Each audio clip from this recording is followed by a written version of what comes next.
Hey, welcome back, everybody, to the Pickle Potato Podcast. We got another great one for you today. We got Tim Cannon and the Dirty Power. We'll start with Tim Cannon. As you can see, we'll get you a little introduction here in a second. All right. Then we got Brent Terry right next to him. Got Mike Wieners right next to him. And, of course, we got Billy Steele back there hitting on the skins eventually.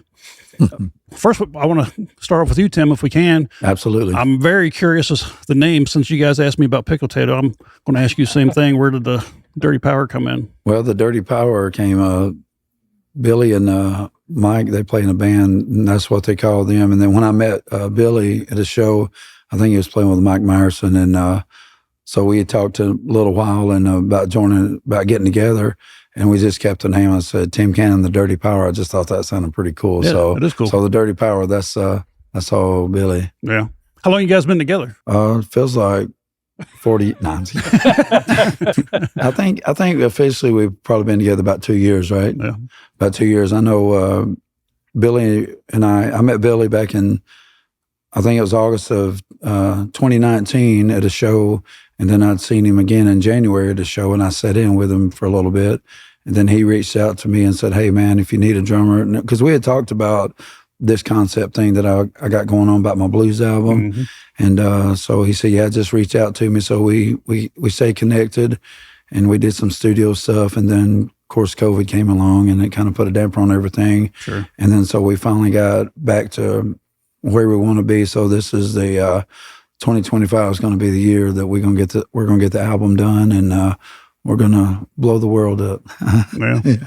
Yeah. So you said you got a blues album coming. So what's been your influences growing up? I mean, is that the kind of music you've always oriented to? I mean, that's your favorite genre of music? Well, I mean, like growing up in high school and middle school, I was a big 80s band, hair band fan. And, you know, my first main influence was Bon Jovi. And I learned his writing style, his singing style, melodies, learned how to write songs.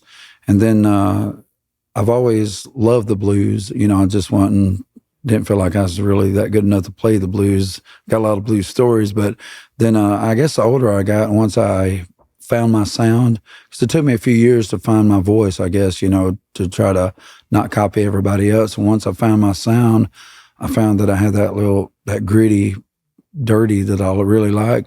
So and I just started writing blues songs. So, you know, I've written for this album, I've got, 18? Yeah, 18 blues songs that we're going to record. Wow. We're going to do 12 studio songs, and then we're going to do the last 6. We're going to do set up at an event center in Huntsville and do a live recording of the last 6 songs, make it kind of like a double CD pack. But yeah, I love the blues, like, you know, Muddy Waters and all those guys. I've always been a Stevie Ray Vaughan fan, and most recently Joe Bonamassa, Samantha Fish.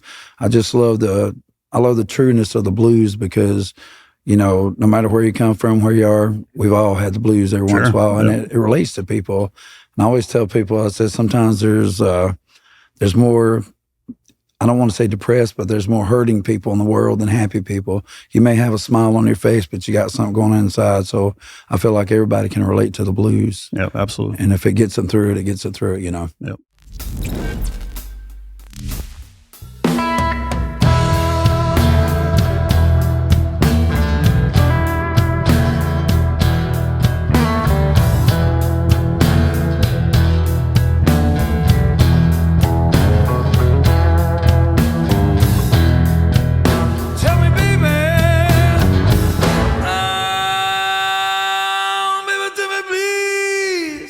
Where have you gone?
Yeah, I've always loved the blues, and I love the soul music like Sam Cooke, Woodson Pickett, Otis Redding. Of course, being from Muscle Shoals, love Percy Sledge and all that old school Muscle Shoals sound. So, you know, I didn't really find my sound until I moved to Muscle Shoals, and I got the song I wrote is called "I Got My Soul Down in Muscle Shoals," and that's true. I always heard about it. They say there's something in the vibe over in Muscle Shoals in the water, and it's true, man. Because I really didn't tap into the bluesy side, the stuff I really, really dig until I moved to Muscle Shoals and stayed there for a while and soaked in the vibe, you know. So, yeah. So I know you do a lot of solo stuff, right? I do. So do you enjoy the solo thing more than the band? So I'll put you on the spot here. No. Since you're with the band. No, yes, that's one. It's the band. These guys, you know. No, when I first started playing music, you know, I started doing the solo things, and I tried to hook up with different bands. And the thing is these guys will tell you, I tune different, and I play stuff in different keys, different chords, and a lot of people didn't want to deal with that. They said, no, we want to play it the way it's written or in standard and everything. So I just, you know, I got a little frustrated. So I just said, I'm going to do my solo thing for a while. And then this thing came along, and I've always wanted a band to do my songs and stuff with. So when I met up with these guys, man, it just clicked, and these are the best guys ever. And, you know, I'm not just saying it because they're hanging out with me, but I love these guys, and they let me express my songs the way I want them to be played, and they play it the way that I hear it in my head. And they're real easy to work with, and we all get along. And I always tell them I want it to be a band. I want it to be a community, not like just one guy's idea. I want all influences. I'm sure it's like from everybody. It is like a brotherhood, yeah. Yep. And I got really lucky when I met up with these guys, and I'm super excited for what we're going to be doing in the future. Yeah, for sure. Well, I'm real excited to hear you guys play. I mean, I've already heard you play, but we get the advantage of hearing you guys free for live, so we don't have to go to the club. Right. Although we will, but yeah, that's right. That's right. Free $99. $3.99. Yeah. There's a guy at the door taking cover turns. That's right. So Brent, when did you come on? I heard him say that the Dirty Power was Mike and Billy, right? Yeah, so, I guess it's been about a year? Yeah, a little over. Now I've known Billy for a long time, and. Who were you? You were actually with Double Shot? Yeah. At that time, and he started playing with a guy named Wade Oliver, and that's kind of how I met Billy and got into playing with them. Yeah. And just kind of known him ever since, and been around all the bands he's played in, you know. Yeah. He's kind of kept me in the loop, so it's been pretty fun. Yeah, you hooked up with us when Billy got you to do we were recording a song with Jacob, and then you came and did a solo one. That's how we kind of... I'd seen you live before a bunch of times, and then I think Billy reached out to you to... Yeah, Billy kind of got me this gig, lay down a lead track, and then I was like, man, I like it. So then that's how we all connected. That's right, at Stampede Studios. That's right. Stampede Studio, yeah. But yeah, we've had a lot of fun working on it and getting all the material together. It's been a blast. Yeah. So real happy to be a part of it. Yep. Yeah, man. So it's always the bass player just last, so I make sure I don't go to the bass player last. So tell us a little about yourself. I mean, I won't say obviously, because I was going to say obviously this probably isn't your first band, but maybe it is. No, it's not. I had bands. I moved down here about almost 7 years ago, and before that I was in bands up where I was from in Baltimore and some in Virginia as well. So. When I came down here, Billy and I worked together, and he hooked me up with some bands. So I'm the glue. Yeah, Billy is he's the glue. He got me into 3 bands, and then then we all hooked up, and it's been great. Billy Thunder Glue Steel. That's your new moniker. So Billy, you're like instrumental in a lot of these bands around here in Huntsville, it sounds like. Well, I mean, I just try. What's been a unique experience with this band when you compare it to the other ones that you're in? A lot of it is because Tim wants to do originals, and it's hard. It's hard to book a band that does nothing but originals. But he's got such a unique voice, and he's a really good songwriter. Excuse me. That's what sets this band apart from all the others that I'm in, besides In Theory. But yeah, he's always writing songs, and he always brings songs to the table, and he's like, hey, check this out. And we're like, oh, that sounds good. Let's play that one. Let's whip that one up. So that's the difference. That's the difference. Well, we're Drunk in Memphis, which is another original band that I'm in. we don't play very much because they just built their house. Jacob and Holly up in Fayetteville, the ones that own Stampede Studios. So now that they've got their house built, they want to start doing some more stuff. So hopefully we'll try to get out and maybe do a show together. So it's been one of your most memorable gigs that you've done, whether it's the whole gig or if it's just something that happened during one of the places you played. Probably you guys probably have the same one in mind. Something unique happened that was either really good or really embarrassing, or I know exactly what I bet Whiskey Mike knows exactly what I'm fixing to say too. When we played for the record, Oh, most definitely, man, the most memorable. Poor old Whiskey Mike, he was having a really hard time walking. He called you out. Wow. That was the most memorable. Yeah. And it wasn't because he was drinking or anything. He was, You owe him one for that. Oh boy. the backstage area was kind of weird, where there were steps here and steps there, and then steps going down. I must have fell 13 times. oh no, It was bad. Yeah, I it was felt a rough bad for him. night. One his night. I think they thought I was having a stroke. She started to get concerned medically for me. And I felt so bad for him. It was a fun evening, though. There was a lot of good music played. Yeah. Oh yeah. Yeah. Yeah, I think one of the most, playing solo stuff, one of the most memorable shows of mine is I was playing at Buena Vista Mexican restaurant out of Madison. It's probably been about 5-6 years ago. And I was sitting up there playing, doing my thing, and Billy Gibbons walked in the door. oh wow, And, he's got that distinct look, so that's who it is. Yeah. So the waitress came by. I said, "Is that Billy Gibbons?" She said, "Yeah." I said, "Okay, cool." And I was almost done with my set. I said, "You know what? I'm just going to do it." So I played Tush. I said, "He's easily going to throw something at me or get up and leave." And so I played it and everything. And like during my shows, I walk around to the tables thanking everybody for coming to the show. So I saved his table for last. And I didn't want to bug him, be one of those guys. I said, "Hey, Mr. Gibbons," I said, "I know you're hanging out with your family." I said, "I just want to let you know I dig what you do and I appreciate what you do." He said, "Thanks, man." He goes, "You got time to sit down?" I'm like, "No, I'm busy." No, I didn't say that. I was like, "Absolutely, absolutely." And so we sat there and talked for about 45 minutes, and he asked me for my card. I'm like, "You're asking me for my card?" And he said, "Yeah, man, I'd love, if you're down for it, come to Houston sometime and hang out with me in my studio." And wow. And then COVID came along, and then I figured he lost my card. I mean, why is he going to keep my card? So I believe that if it happens, if it's supposed to happen, it'll happen, And I feel like back then I was just starting to write my blues album, and I think I wouldn't have been ready if I'd have went to hang out with him. But I feel like now if he called me up and said, "Hey, come over, let's hang out," I'd be ready. And so we'll see. We'll push this to him. Yeah, push it to him, man. Because he's a real sweet guy, and that's one of the things that I liked about meeting him. Because I've met some famous people before, and they've just been kind of off-putting, and I get it because thousands of people. Thousands of people, but he was really genuine. He looked me in the eye when he talked to me. And he said, "Hey, let's take a picture." I wasn't going to be that guy. He goes, "Hey, let's take a picture together."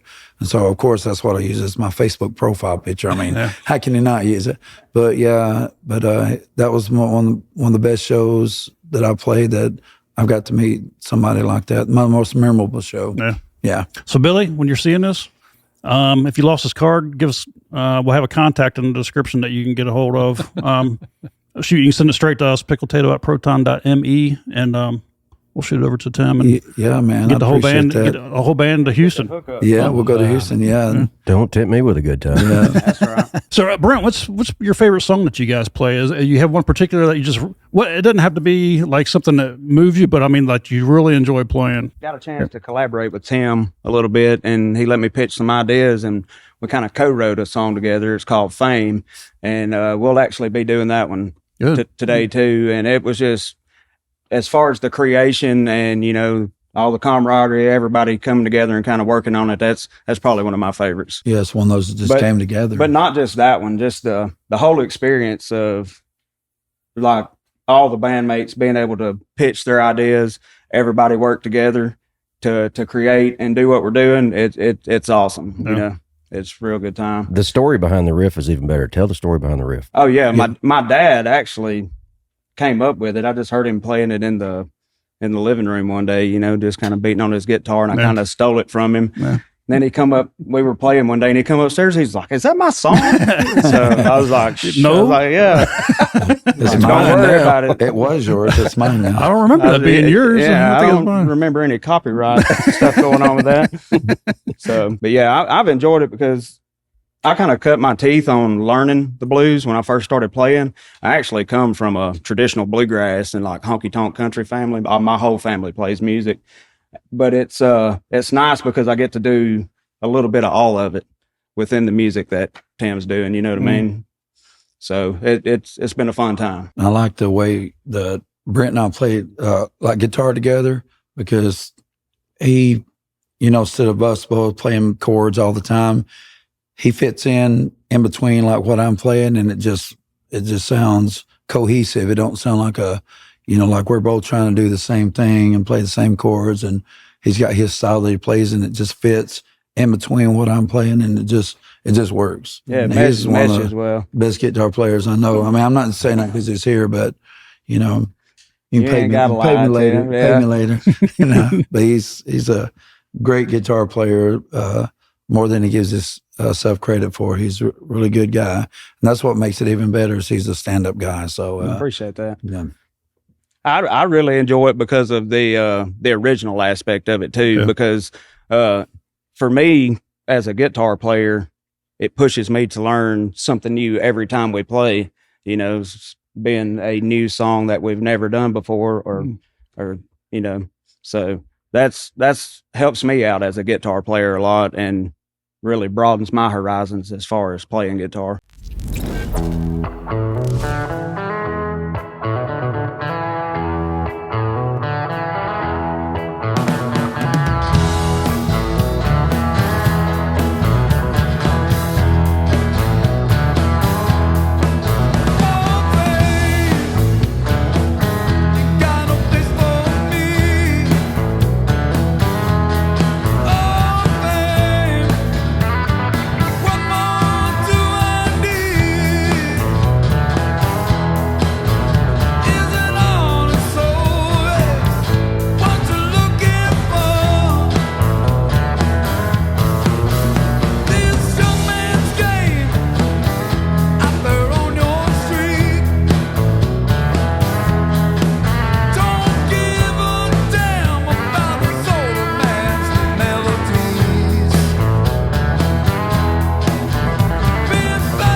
So, Mike, it sounds like each individual person has a lot of creative input into these songs.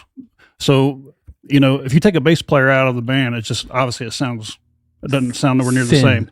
So, how hard is it to come up with something that's unique and creative for each different song? Is that something that's just natural to you, or how long does it really take you to think of what you want to do with a particular song that you're hearing? It's not natural. But one thing is he does a lot of the blues.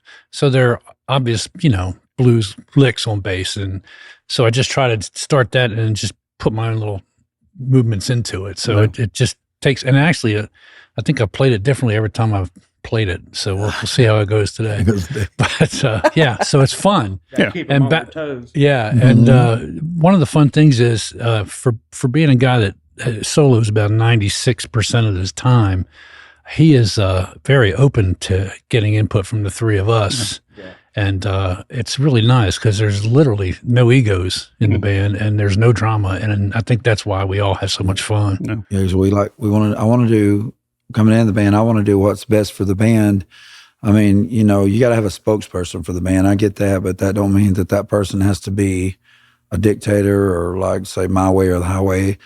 These guys have been playing around enough I appreciate and respect and welcome their inputs, their opinions, because they know they didn't just pick up the guitar or drums or bass yesterday. They've been out there, they've done it, they've listened to stuff, and I respect what they do. And most of the time it works. Because sometimes when you write songs, you get tunnel vision, like, okay, I want to do this song. And if you don't have any other input, that's just the way you do it. So somebody says, hey, let's try it this way. I'm like, it's a better song now. So I appreciate and I welcome that. So, and that's why I think we get along, because I want us to be a band. I want us all to take part of it. It'd be a cohesive project, know. And just to follow up, it is really fun putting your own mark on somebody's song. I really do enjoy that. I know we all do. Yeah. Well, it sounds like I would enjoy what you said. You haven't played the same each time, which I think is great, because if you go to one venue and see you guys, you go to another venue, it's the same song, but it's a whole different take. So it's almost like you're seeing the song all over again. So I think that's a really good thing to have. Yeah. So I believe playing to the vibe of the room. Not be so, you don't have to be, you got to have a foundation for the song, but you can be open to the, like I said, to the vibe of the room, to experiment. As long as you got the foundation, you can kind of go anywhere you want to, as long as you're staying in the neighborhood of the song. And like you say, you go to a different venue and it makes it different. And you might like to say, I liked it better this way or that way, or whichever, So that's the cool thing about playing music, with these guys. Well, speaking of venues, what's been your favorite venue that you guys played together so far? I think Swampers. I think Swampers would probably be it, yeah. Swampers over in Florence, Muscle shows. We played there. The first time we played, I think, was that our first show together, the WC Handy? The Handy Fest. Handy Fest. We played together, and the guy reached out to me and he said, hey, you got a band? And at that time, we were playing, we were working on stuff, and I said, hey, man, let's just do it.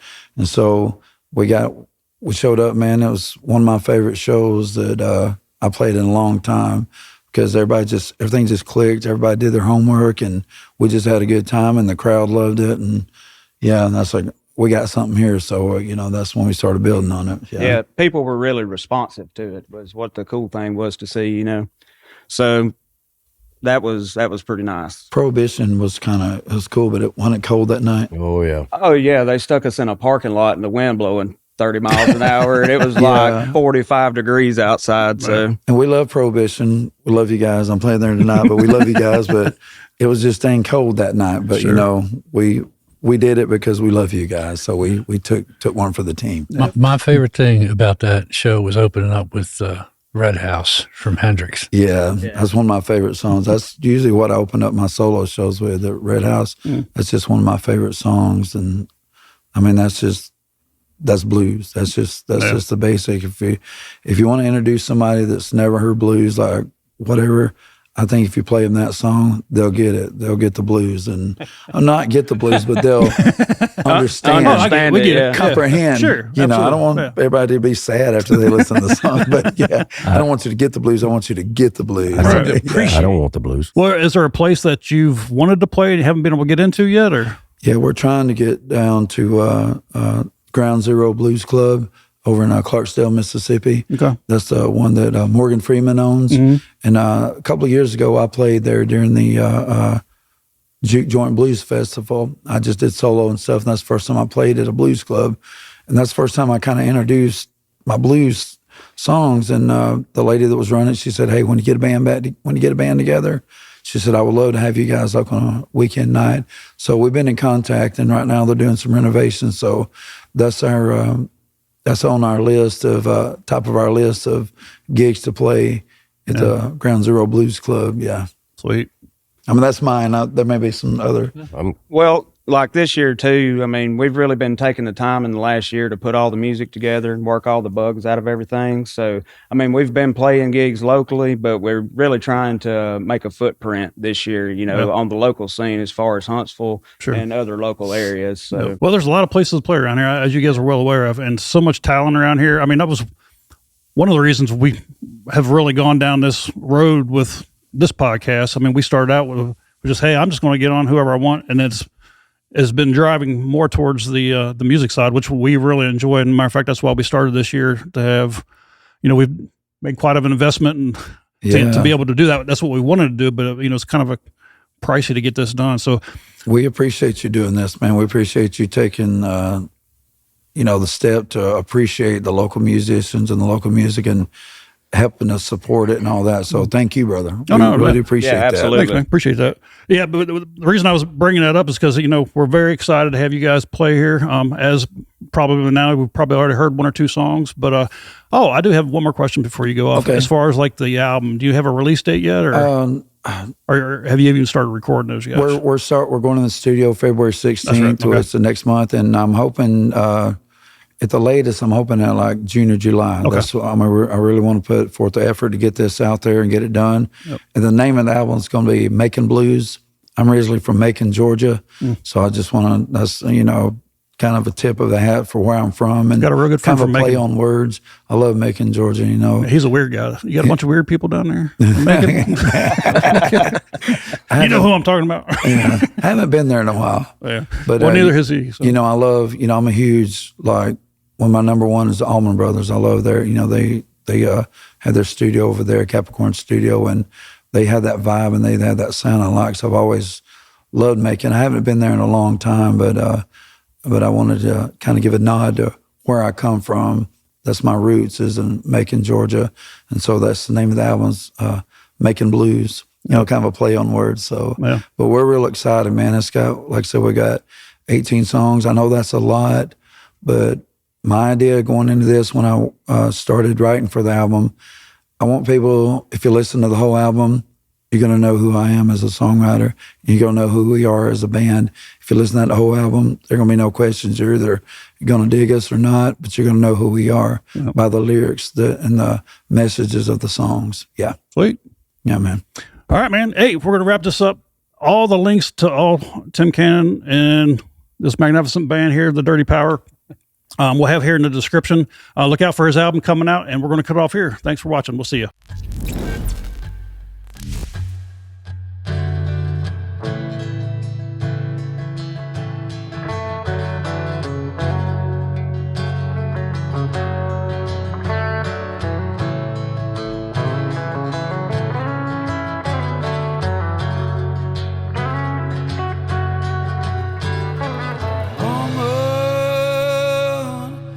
Times I feel you don't trust me.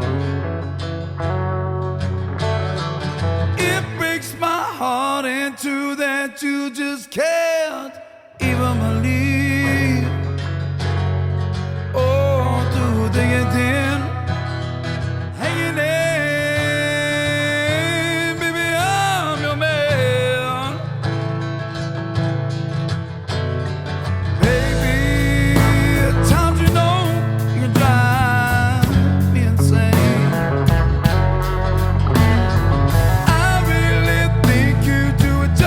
See how much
Thanks for watching. Hope you liked the video. YouTube thinks you like some of our other content, which is over here. Subscribe to us, comment, let us know how we're doing.